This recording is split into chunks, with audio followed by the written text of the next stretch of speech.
Sekali lagi shalom semuanya.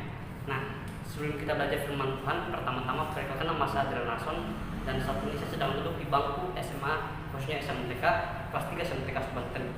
Nah, pada kesempatan kali ini saya ingin membagikan firman Tuhan melalui kitab suci yang terdapat di dalam Efesus pasal 2 ayat 1 sampai 10.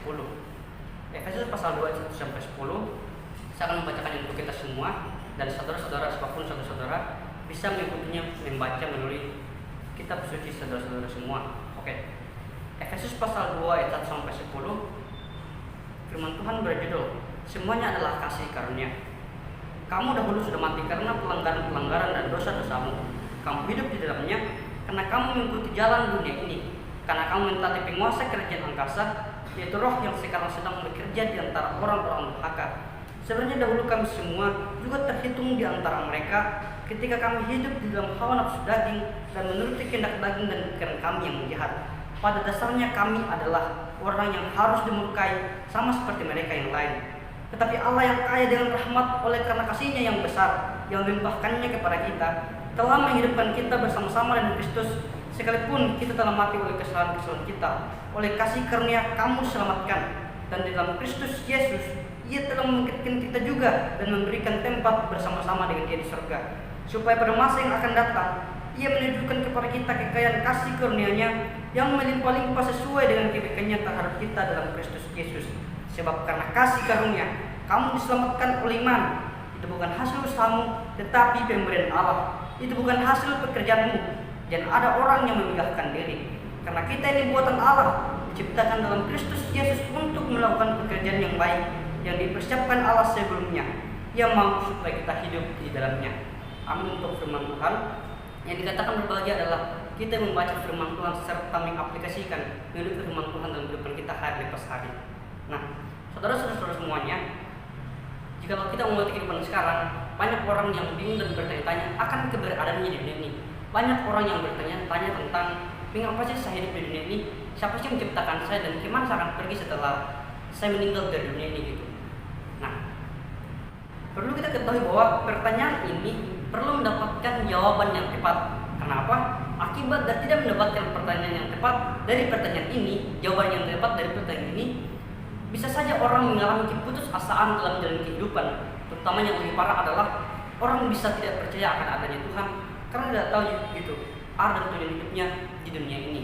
Karena itu, pada kesempatan kali ini saya ingin mengajak teman-teman semua, saudara-saudara semua, untuk belajar firman Tuhan dengan tema yang saya berikan adalah hidup kita adalah anugerah.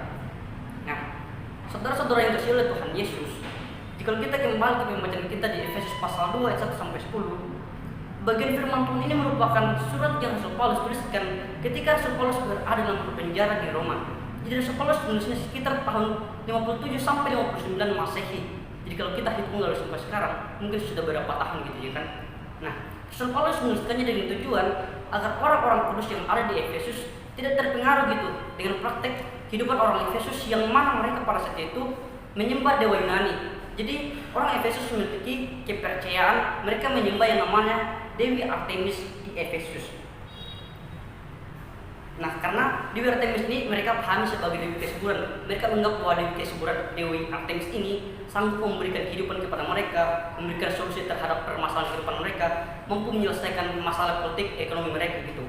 Nah, Paulus menuliskan suratnya kepada mereka supaya orang-orang kudus di Efesus ini mengalami pembaharuan kehidupan gitu, cara berpikir, sikap mereka, agar tetap beriman kepada Allah, agar tetap melihat memandang hanya kepada Tuhan Yesus gitu. Karena dia menuliskan surat ini kepada mereka agar mereka menyadari bahwa hidup mereka adalah anugerah daripada Allah semata. Nah, selain itu mereka juga tunduk terhadap kaisar gitu. Mereka tunduk terhadap apa yang diperintahkan oleh kaisar kepada orang-orang Efesus. Hal ini yang mendorong Rasul Paulus menuliskan suratnya. Rasul Paulus khawatir kalau orang Efesus yang sudah percaya ini kembali lagi di dalam gaya hidup yang tidak benar, yang jauh daripada Allah.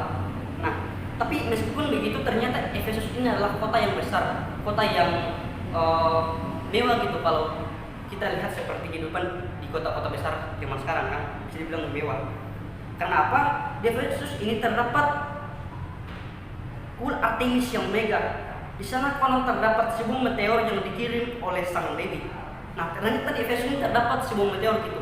Untuk membuktikan kebenarannya, saya mengajak saudara-saudara semuanya melihat di dalam Kisah Para Rasul pasalnya yang ke 19 ayat 35.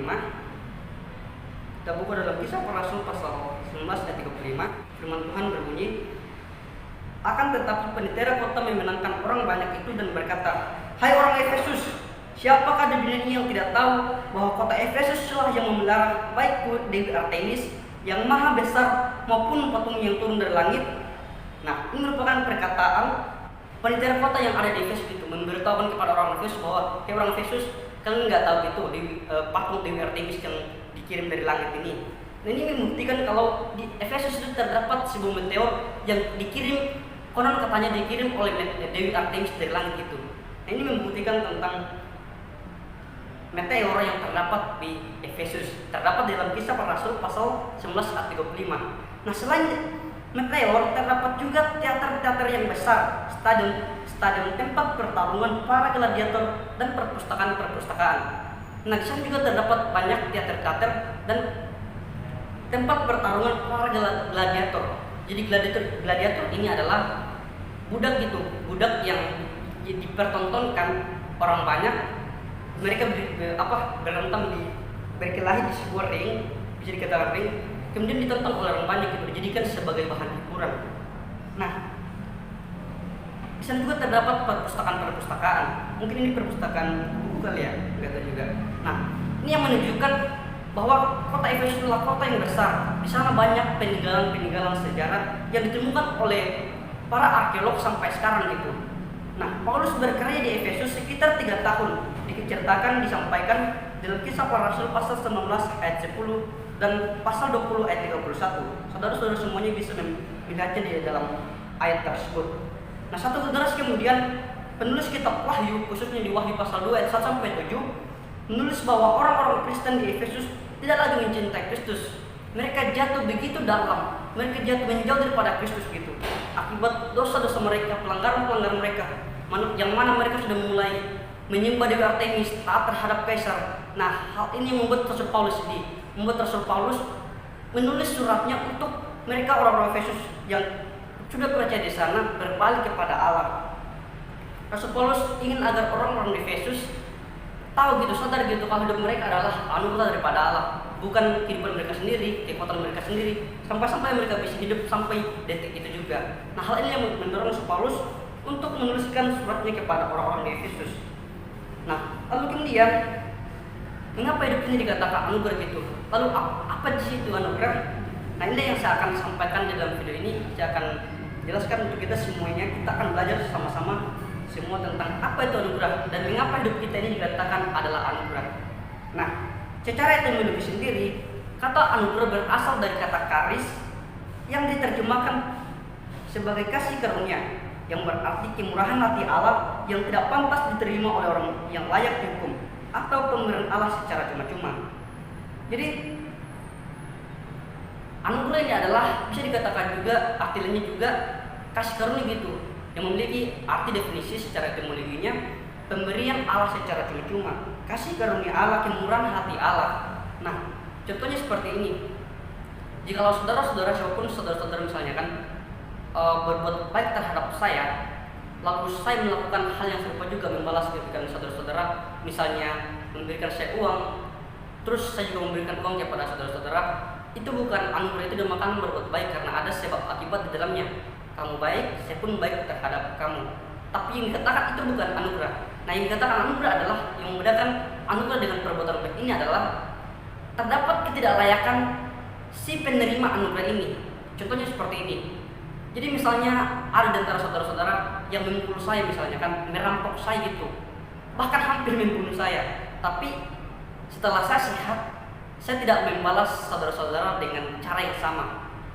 Malah sebaliknya gitu, saya membalas perbuatan saudara-saudara dengan cara yang baik, cara yang benar.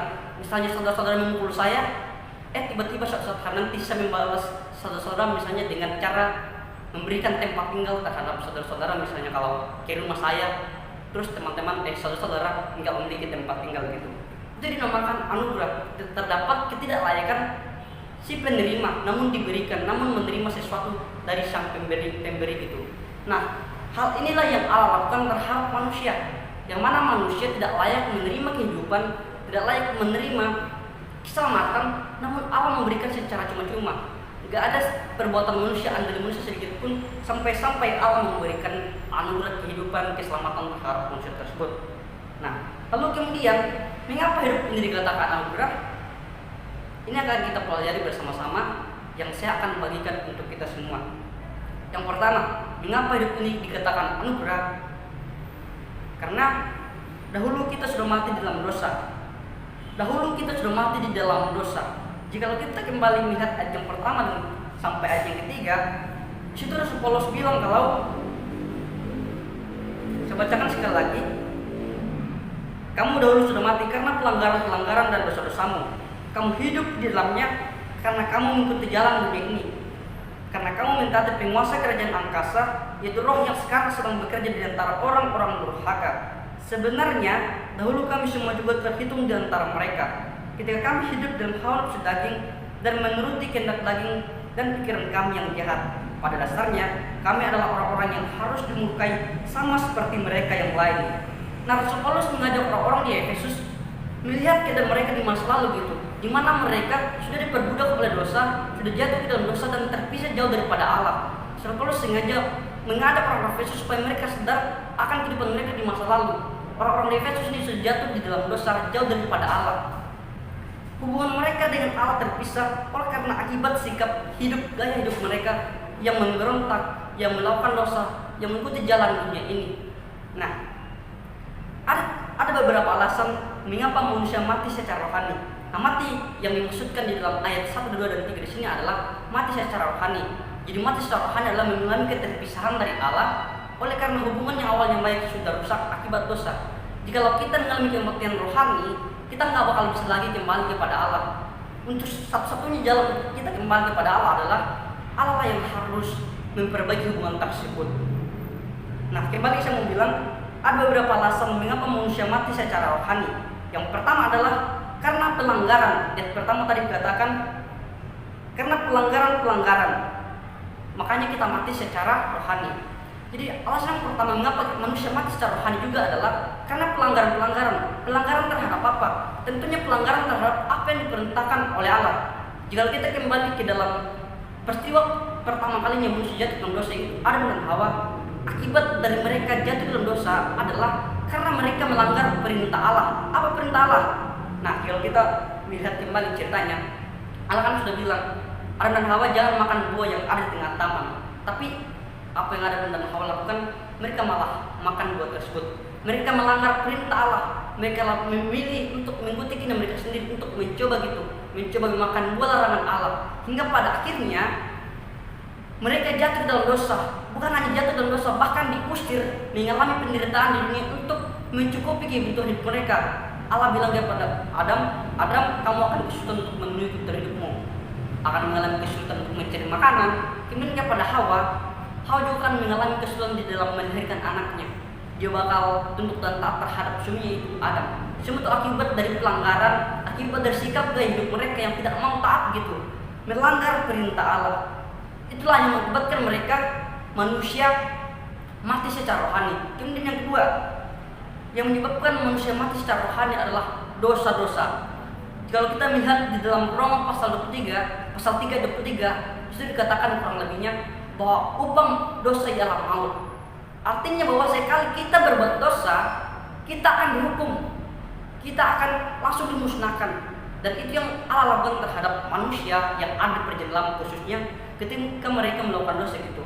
Pada zaman itu, kalau kita kembali melihat perjalanan bangsa Israel dari Mesir ke tanah Kanaan, sedikit-sedikit berbuat salah, Allah langsung hukum mereka, memusnahkan mereka, menghukum mereka. Itu akibat daripada dosa gitu. Manusia mengalami kematian rohani, mengalami keterpisahan daripada Allah. Nah, kemudian alasan ketiga mengapa manusia mati secara rohani adalah karena mengikuti jalan dunia ini. Jika kita melihat kehidupan sampai sekarang, gak usah perjanjian lama, gak usah manusia ada dalam Alkitab gitu. Kita aja sekarang, manusia lebih mengikuti kehidupan dengan menggunakan standar dunia yang sebenarnya Standar dunia tersebut bertentangan dengan Alkitab, bertentangan dengan apa yang Allah kehendaki. Akibatnya adalah jatuh juga ke dalam dosa. Semua ini, tindakan-tindakan seperti ini yang membuat kita mengalami kematian secara rohani. Mati artinya nggak bisa bergerak lagi secara hurufiahnya. Mati artinya nggak bisa ngapa-ngapain lagi. Karena itu Allah yang datang memberikan kehidupan kepada kita manusia yang mati ini, sehingga kita hidup kembali.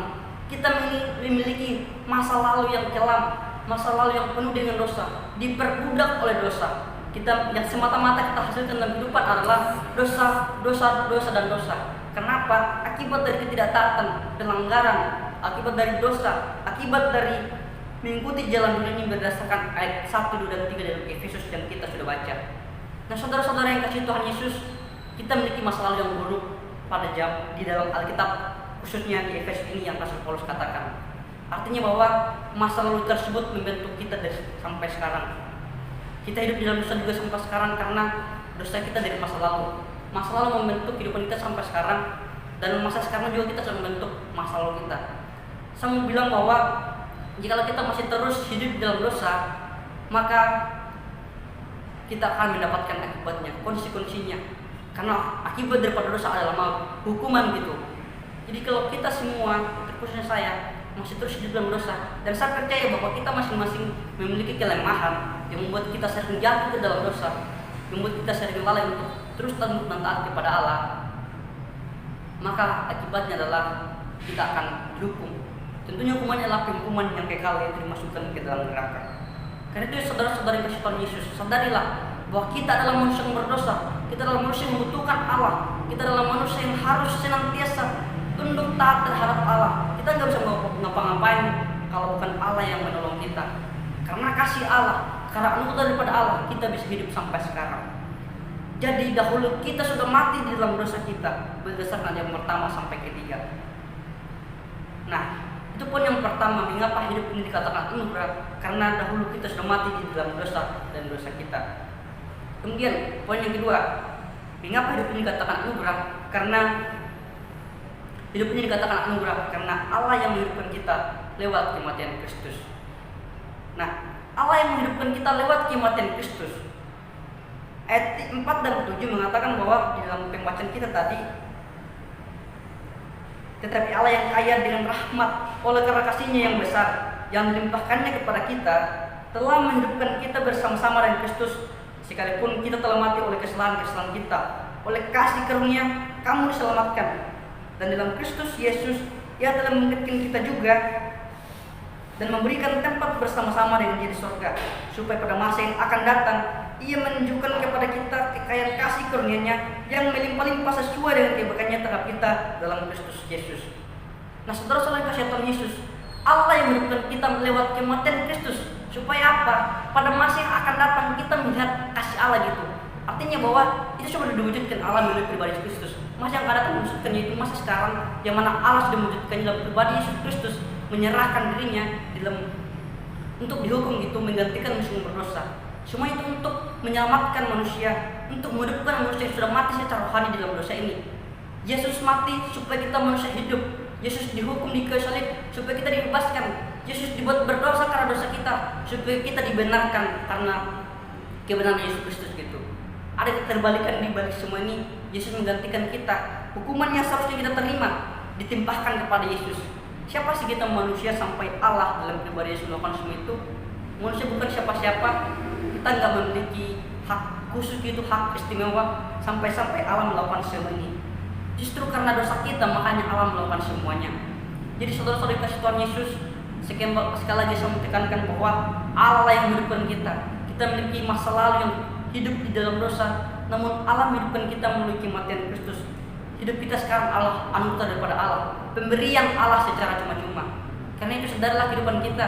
Jangan sampai kita hidup sampai sekarang masih hidup dengan keinginan daging kita, masih hidup dengan pikiran yang salah, itu bahwa menganggap saya hidup karena kekuatan saya, padahal adalah anugerah Allah. Saya kembali menekankan bahwa kita perlu menyadari akan kehidupan kita, kalau hidup kita adalah anugerah daripada Allah. Hanya orang yang menyadari bahwa dirinya berdosa yang akan menyadari bahwa hidup ini adalah anugerah. Hanya orang yang menyadari kalau dia adalah orang yang tidak mampu melakukan apa-apa, yang akan bertobat gitu, akan melakukan sesuatu yang akan membuatnya mengalami perubahan ke arah yang benar. Karena itu jika saudara mau berubah, sadarilah bahwa hidup kita adalah manusia yang berdosa. Hidup kita di dunia ini adalah anugerah daripada Allah. Allah yang menghidupkan kita melalui kematian Kristus. Kita hidup sampai sekarang semuanya karena anugerah daripada Allah. Seandainya kita nggak dianugerahkan kehidupan, entah bagaimana kehidupan kita sekarang gitu, kita nggak bakal ada di sampai sekarang lagi berdiri melakukan aktivitas kita. Saya nggak tahu saudara-saudara hidup sebagai apa. Mungkin pelajar, mungkin sudah berkeluarga, mungkin sebagai siswa, sebagai adik, sebagai saudara gitu. Kita semuanya memiliki peran-peran di dalam setiap apa yang kita lakukan gitu. Nah, kita bisa melakukan semua itu karena anugerah daripada Allah. Banyak orang yang tidak menjaga hal ini. Semuanya dibutakan oleh dosa. Dosa membuat kita melakukan segala sesuatunya tanpa memikirkan akibatnya. Dosa menawarkan sesuatu yang enak. Di saat pertama kali kita melakukan dosa, awalnya enak, cuma sekedar coba-coba saja gitu. Namun sekali kita melakukannya secara terus-menerus akan membawa kita jauh daripada Allah. Kita akan jatuh lebih dalam lagi, akhirnya terpisah daripada Allah. Karena itu saudara-saudara, sadarilah bahwa hidup kita adalah anugerah daripada Allah. Allah yang menghidupkan kita melalui kematian Yesus Kristus, bukan kita yang hidup, yang kuat, yang hebat, makanya kita hidup sampai sekarang. Jadi kita harus mengubah pola pikir kita, menyadari bahwa hidup kita ini adalah anugerah daripada Allah.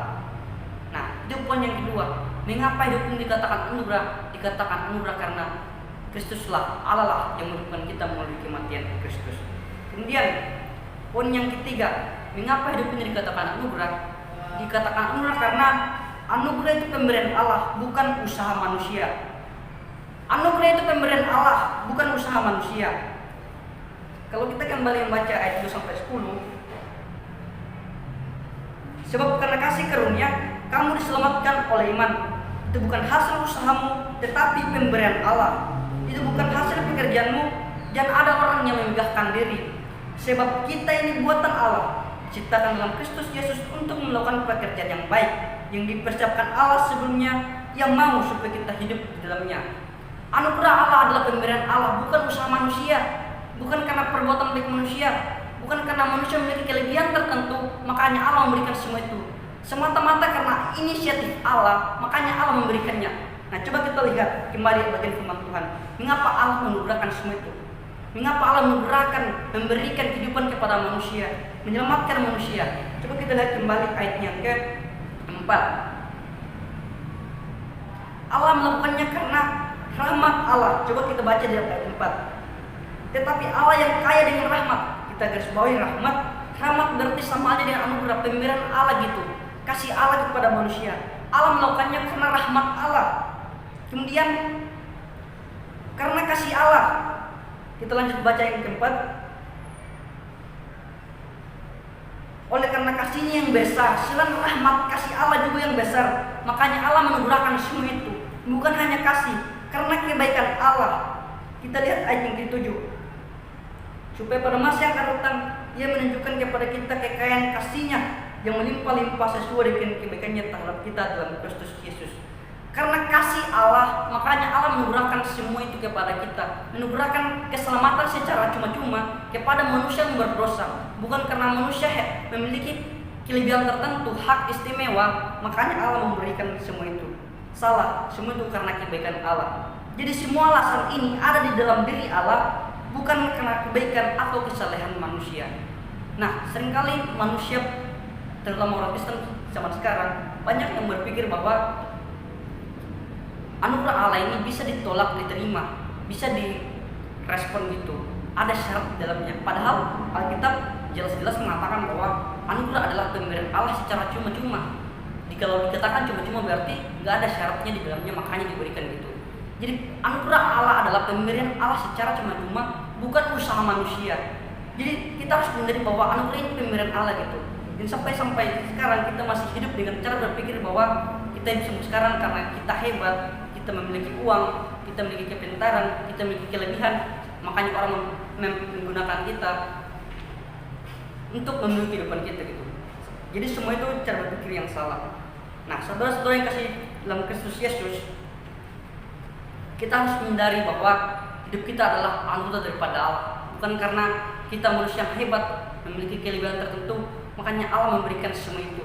Kita manusia yang berdosa, kita manusia yang diselamatkan oleh Kristus, dihidupkan oleh Kristus melalui kematian Kristus gitu. Kita manusia yang digunakan Allah secara cuma-cuma kehidupan. Nah, banyak manusia yang tidak menyadari sampai sekarang akan hal ini. Banyak manusia menjalani kehidupan dengan tidak terarah, dengan tidak benar, dengan tidak jelas, karena tidak mengetahui akan tujuan kehidupannya di dunia ini. Padahal semuanya adalah karena anugerah Allah. Allah yang memberikan secara cuma-cuma kepada manusia. Nah, perlu kita ketahui bahwa tujuan hidup kita di dunia ini akan memberikan kita kemudahan untuk menjalaninya. Jika kita mengerti kehendak Allah, kita akan menjalani kehidupan secara simpel gitu. Kenapa? Kita tahu mana yang akan kita lakukan, mana yang enggak, mana yang dilarang Allah, mana yang diizinkan gitu. Kita memiliki tujuan hidup yang benar, maka kita akan lebih mengatakan tidak pada hal-hal yang tidak bermanfaat, yang tidak sesuai dengan tujuan hidup kita. Terutama kesadaran, ini semua berawal dari kesadaran. Jika kita memiliki kesadaran, maka kita akan lebih mengalami perubahan. Tentunya perubahan ke arah yang lebih lagi. Gak ada tuh manusia yang mau hidup di dalam cara hidupnya yang tidak baik.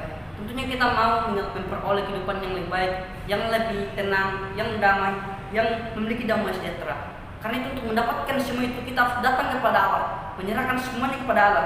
Jikalau saudara-saudara semuanya masih memiliki kebiasaan yang membawa saudara-saudara jatuh dalam dosa, datanglah kepada Allah.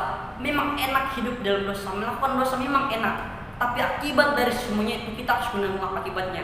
Yaitu apa? Hukuman daripada Allah. Jikalau saudara-saudara masih sering hidup di dalam dosa, mencuri misalnya, entah apapun dosa-dosanya itu, sadarilah, datanglah kepada Allah, menyerahkan semuanya, memohon ampun.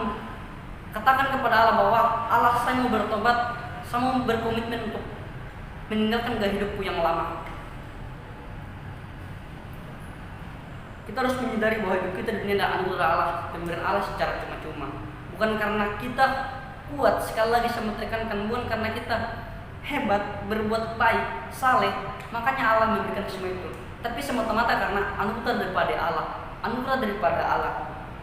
Nah, saudara-saudara yang dikasih Tuhan Yesus, mungkin sampai sekarang kita mengejar berpikir bahwa saya mau menjalani kehidupan saya karena saya merespon kebaikan, merespon anugerah pada Allah. Sekali lagi saya menekankan juga akan hal ini, bahwa anugerah Allah adalah pemberian Allah secara cuma-cuma, bukan karena manusia baik. Kemudian masa lalu kita hidup di dalam dosa adalah harus kita sadari juga. Rasul Paulus mengajak orang-orang Efesus untuk melihat ke dalam masa lalu, karena masa lalu mereka yang membentuk kehidupan orang Efesus sampai saat itu juga. Nah, hal itu juga berlaku untuk kita, berlaku untuk semua manusia, bahwa manusia memiliki kehidupan yang kelam di masa lalu, yang diperbudak oleh dosa, yang hidup dalam dosa, makanya sampai sekarang masih hidup juga di dalam dosa. Akibat dosa kita memiliki gaya hidup yang tidak benar, yang jauh daripada Allah, yang membuat kita tidak sanggup untuk datang kepada Allah. Karena itu kita harus menyadari semuanya itu. Datanglah kepada Allah, menyerahkan hidup kepada Allah, membawa dosa-dosa, mengaku dosa-dosa. Karena Allah bilang bahwa kalau kita mengaku dosa-dosa kita, maka Ia adalah Allah yang adil dan setia, akan mengampuni dosa-dosa kita dan menyucikan kita dari segala kejahatan. Kita bisa lihat semua itu dalam kitab suci. Melalui kitab suci kita bisa mengalami pemurnian dalam cara berpikir kita. Nah, seringkali yang membuat kita terjatuh dalam dosa adalah cara berpikir kita. Semua yang kita lihat, rasakan, alami, lakukan membentuk karakter kita, membentuk kepribadian kita. Nah, jika kita masih memikirkan, masih mengatakan, masih melakukan hal-hal yang tidak baik, yang tidak benar, yang negatif, maka akan membentuk pribadi kita yang sesuai dengan kita pikirkan dan kita lakukan tersebut. Terutama jika lawan kita lakukan terus adalah dosa, yang kita lihat terus, yang kita katakan terus adalah hal-hal yang berbau dosa, maka itu akan membentuk kepribadian kita. Makanya sampai sekarang kita dikatakan manusia berdosa, karena yang kita hasilkan semata-mata adalah dosa. Sekali lagi manusia mau bilang bahwa sadarilah bahwa kita adalah manusia berdosa yang membutuhkan anugerah daripada Allah, yang membutuhkan Allah dalam perjalanan kehidupan kita. Karena itu datanglah kepada Allah, serahkan semuanya, ampuni dosa-dosa kita. Nah, saudara-saudara yang kasih Tuhan Yesus, untuk mengakhiri firman Tuhan ini, saya ingin mengajak kita semua lihat di dalam pribadi kita masing-masing. Bagaimana kehidupan kita sekarang? Apa kita sudah menyadari bahwa hidup kita adalah Al-Quran? Untuk menutup firman Tuhan ini, saya ingin menceritakan sedikit tentang sebuah film gitu. Jadi saya pernah menonton film yang judul filmnya ini The Real Story. Jadi mungkin ada di antara saudara-saudara semuanya yang pernah menonton film ini. Di dalam film ini diceritakan tentang seorang ayah dan anak yang akan berangkat ke gudang, ke tempat sampah, pembuangan sampah, mencari peralatan untuk perbaikan robot mereka. Oh, jadi sebelumnya film dari Resident adalah film yang menceritakan tentang robot bertarung, yang mana robot-robot yang ada di dalam ini digunakan untuk bertarung sebagai hiburan, namun menghasilkan uang gitu. Nah, kebetulan keluarga yang mencari peralatan untuk robot mereka yang rusak ini adalah orang yang sering bertarung juga menggunakan robot. Nah, singkat cerita, ayah dan anak ini dalam cerita tersebut, film tersebut, ke gudang untuk mencari peralatan robot mereka. Namun ternyata tanpa mereka pikirkan dan rencanakan awalnya, di gudang tersebut ada robot yang sudah rusak, ada robot yang sudah lama gitu. Akhirnya mereka memutuskan untuk mengambil robot tersebut dan cek itu, mereka cek dan robotnya masih bagus. Nah, akhirnya mereka bawa pulang ke rumah, ke bengkel robot mereka, kira-kira begitulah. Tapi mereka perbaiki itu. Ternyata robot ini masih bagus, robot ini masih bisa digunakan gitu. Robot yang awalnya rusak, kotor ini di tempat sampai sudah bertahun-tahun, robot ini antik ternyata. Mereka gunakan, mereka perbaiki, lalu kemudian bisa hidup kembali gitu. Nah, akhirnya robot, niat mereka kembali untuk mencari peralatan robot lain untuk memperbaiki robot mereka tidak terwujud lagi gitu, karena ada robot baru yang menggantikan robot mereka. Lalu kemudian singkat cerita, robot yang bagus ini mereka gunakan untuk bertarung dan nggak ada yang bisa mengalahkan robot ini, karena robot ini bagus ternyata, masih bagus meskipun sudah bertahun-tahun di tempat sampah. Nah, dari film ini yang saya maksudkan adalah, yang saya mau sampaikan adalah, hidup kita manusia diibaratkan seperti robot yang ditemukan oleh kedua orang total ini dan anaknya. Jadi hidup kita di hadapan Allah adalah seperti itu. Kita sudah lama di tempat sampah di dunia ini, kita sudah lama hidup rusak, tetapi Allah menyelamatkan kita, menemukan kita, mencari kita, menyelamatkan kita, menguduskan kita, supaya kita kembali hidup kudus di hadapan Allah. Semua itu hanya karena anugerah Allah, makanya Allah melakukan semua itu. Sekali saya menekankan bahwa hidup kita di dunia ini adalah anugerah Allah, bukan karena kita mampu, kita kuat, makanya kita bisa melakukan semua itu. Semata-mata karena anugerah Allah, makanya Allah melakukan semuanya. Nah, ini firman Tuhan yang disampaikan ini, kita bisa sama-sama belajar untuk mencari, untuk melihat dari kita bagaimana kita hidup sejauh ini. Apakah kita sudah hidup menyenangkan hati Allah? Apakah kita menyadari bahwa Allah adalah Tuhan yang menganugerahkan kehidupan kepada kita, ataukah belum? Karena itu sadarilah, kembalilah, berbaliklah kepada Allah, karena Allah sumber kehidupan. Sekian firman Tuhan yang saya sampaikan, kiranya Tuhan Yesus memberkati.